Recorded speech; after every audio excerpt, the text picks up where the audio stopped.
जानते हैं बाइबल में जितने भी वर्ड्स लिखे हैं वो कभी भी अपने आप पूरे नहीं होते। इसीलिए जब आप सूची पढ़ते हैं गिफ्ट्स की, होली स्पिरिट के वरदानों की, जब आप सूची पढ़ते हैं, उसकी जब ध्यान से पढ़ते हैं, उसमें लिखा वर्किंग आउट ऑफ मिरेकल्स, यानी जितने मिरेकल्स होंगे उनके लिए तुम्हें वर्कआउट करना पड़ेगा। कैसे?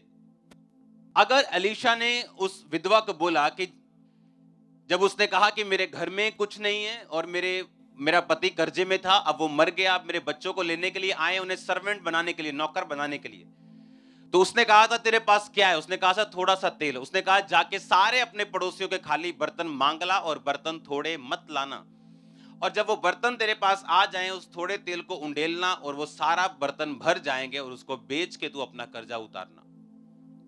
हालेलुया। ऐसा नहीं हुआ कि आसमान से नोट बरसे, डॉलर बरसे, रुपए बरसे और उसने अपना कर्जा उतार दिया। उसने अपने मिरेकल के लिए वर्क किया। वर्क कौन सा? हमारे अपनी ताकत से नहीं, अपनी बुद्धि से नहीं, अपने दिमाग से नहीं। जो कुछ परमेश्वर के दास ने कहा था, जो वर्ड आया था प्रभु से, उस पे एग्जैक्ट चल के उसने अपने कर्जे से बाहर आने में, अपने बच्चों की सहायता की, उनको नौकर बनने से रोकने में। आप समझ रहे हैं मेरी बात को? आप में और आपकी ग्रेटनेस में बस इसी चीज का फर्क है। अगर आपने वर्ड को ग्रैब कर लिया, अगर आपने उस वचन को पकड़ लिया, आपको समझ आ गई रेवलेशन के साथ, जिस तरह मुझे समझ आई थी जब मेरी हीलिंग नहीं हो रही थी, मेरी डिलीवरेंस नहीं हो रही थी, मैं दुखी था, ज्यादा डिप्रेशन में था, सुसाइड करने तक पहुंच गया था मसीह में आने के बावजूद भी, और वचन मुझे मिला था, हे मेरे प्रिय भाइयों, हियाव बांधो और दृढ़ रहो, क्योंकि तुम जानते हो मसीह में किया गया मेहनत व्यर्थ नहीं है। पहला कुरिन्थिया 15 उसकी 58 आयत। और जब ये वर्ड वचन मैंने पढ़ा, ये वर्ड पढ़ा, तो मुझे लगा कि परमेश्वर ने मुझसे बात की कि मैं हीलिंग तो चाहता हूं, डिलीवरेंस तो चाहता हूं, बेटर चाहता हूं अपनी लाइफ को, लेकिन मेरी मेहनत कम है। 20 मिनट की प्रेयर है, 40 मिनट की प्रेयर है, और होली स्पिरिट मुझे कह रहा है कि मैं अपनी मेहनत को बढ़ाऊं। अगर मैं मेहनत करूंगा, अगर मैं प्रेयर में बढ़ूंगा, फास्टिंग में बढ़ूंगा, तो परमेश्वर कहता है कि मुझ में किया गया परिश्रम कभी भी व्यर्थ नहीं। हीलिंग तो हुई, लेकिन उस परिश्रम के कारण आज आप यहां पर भी बैठे हो।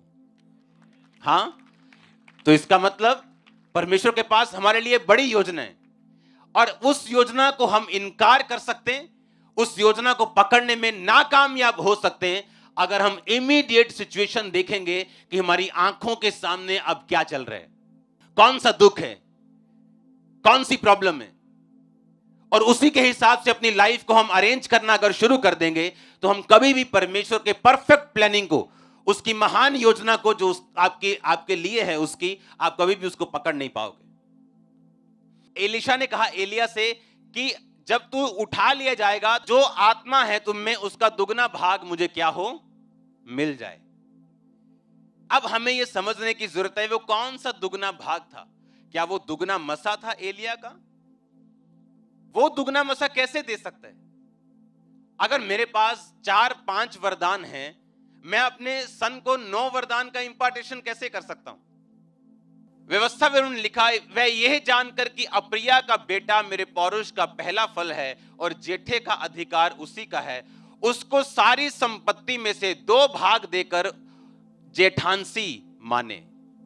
परमेश्वर ने पुराने नियम में नियम ठहराया था, अगर आपके घर में जेठा बेटा है, जो बड़ा बेटा है, उसको बाकी बच्चों से दुगना भाग मिलेगा।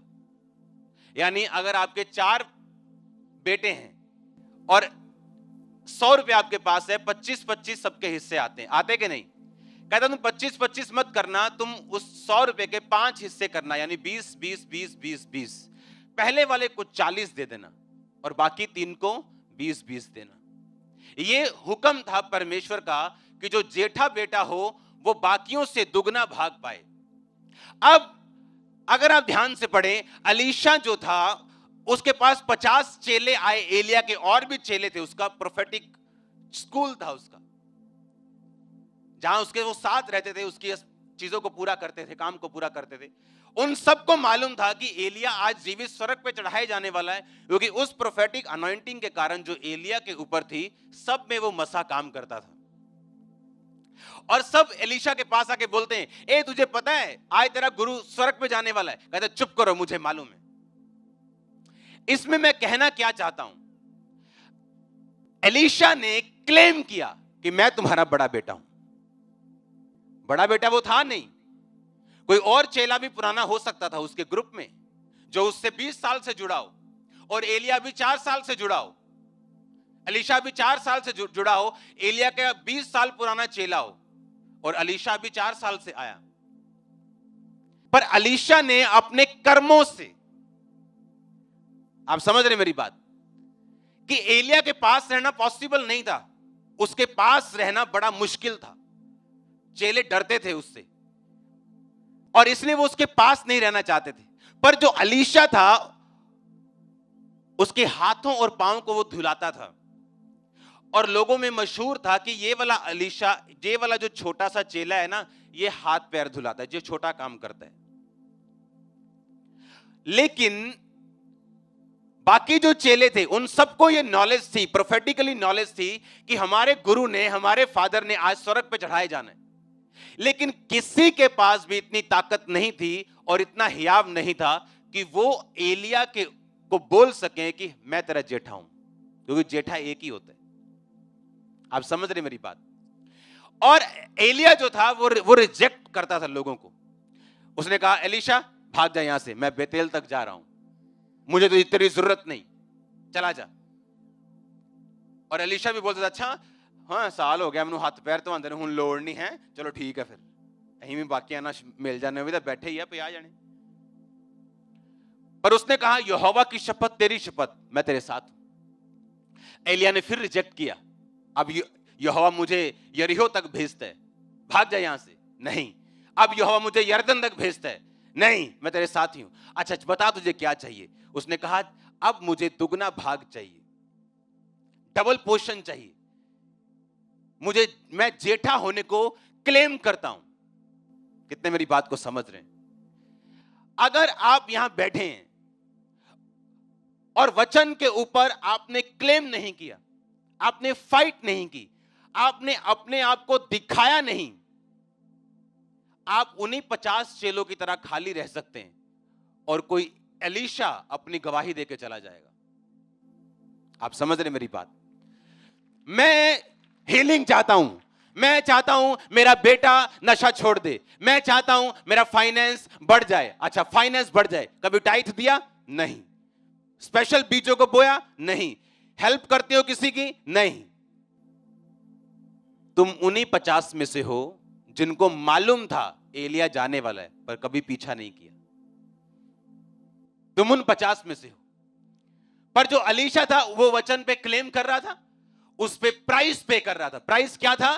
दुखी होके भी वो उसका पीछा कर रहा था, रिजेक्ट होने के बावजूद वो उसका पीछा कर रहा था, क्योंकि आत्मा में कोई भी जेठा नहीं था। आत्मा में आप फॉलो करके जेठा बनते हो। आप समझ रहे हो? हां, जेठा मतलब जिम्मेवारी, जिम्मेवारी, ज्यादा काम।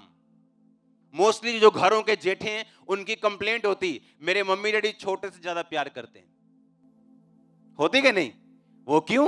क्योंकि जेठा एक जिम्मेवारी वाला पद है जो खुदा ने उनको दिया होता है, और जेठे को पावर भी ज्यादा थी, प्रॉपर्टी भी ज्यादा थी, और जेठे के ऊपर काम भी ज्यादा थे। अगर मैं ये चाहता हूं कि मैं खुदा की निगाह में जेठा बनूं, जिम्मेवार बनूं, तो मुझे वो काम भी ज्यादा देगा, लेकिन ब्लेसिंग भी डबल देगा। अगर मैं ये चाहता हूं कि परमेश्वर मेरा हीलिंग कर दे, वो खुदावंद मुझे ये गवाही दे दे, परमेश्वर मेरे को ये टेस्टिमनी दे दे, वो अपने आप नहीं आएगी। आपको वचन के ऊपर क्या करना पड़ेगा? जब एलिया ने एलीशा को रिजेक्ट किया और बोला, अब यहां से तेरे मेरे रास्ते अलग है, चला जा, तो एलीशा ने याद किया कि एलिया ने मेरे ऊपर चद्दर डाली थी और मुझे मेरे बिजनेस से बुला लिया था सेवा में। मेरे परमेश्वर का प्लान चेंज नहीं हुआ, मैं तेरे साथ हूं। आमीन। उसका प्लान थोड़ी चेंज हुआ, तू गुस्सा कर रहा है, लेकिन मैं छोड़ने वाला नहीं हूं। जब भी आपकी हीलिंग हो, डिलीवरेंस होनी हो, आपको परमेश्वर ने बरकत देनी हो, वो कभी भी आराम से नहीं आएगी। आपको उसके लिए एक फाइट करनी पड़ेगी। आप समझ रहे हो? फाइट करनी, आपको दिखाना पड़ेगा जो आप मांग रहे हो उसके लिए आप जेन्युइनली आप डिजायर है आपके अंदर। आप समझ रहे कि नहीं कि जो मैं मांग रहा हूं, जो हीलिंग, जो डिलीवरेंस, जो बरकत, जो फाइनेंशियली पोजीशन में मांग रहा हूं, उसके लिए मैं जेन्युइनली रेडी हूं। वो रिजेक्शन में भी खड़े रहना, वो प्रॉब्लम में, स्ट्रेस में भी खड़े रहना, क्योंकि मैं उन चीजों से निकला हूं और मुझे मालूम है इसके बिना कोई भी सेवा में खड़ा नहीं हो सकता। जब आप जेन्युइनली अपने नेगेटिव सर्कमस्टेंसेस में भी आप खड़े रहते हो और अपना फेथ दिखाते हैं, आप तैयार हो, फिर आपकी फ्लाइट कोई रोक नहीं सकता। मैंने कहा आपकी फ्लाइट कोई रोक नहीं सकता। आप अपने परिवार के साथ यहां बैठे होंगे यीशु मसीह के नाम में। आमीन। ऊंचा आशीष आपकी है चर्च।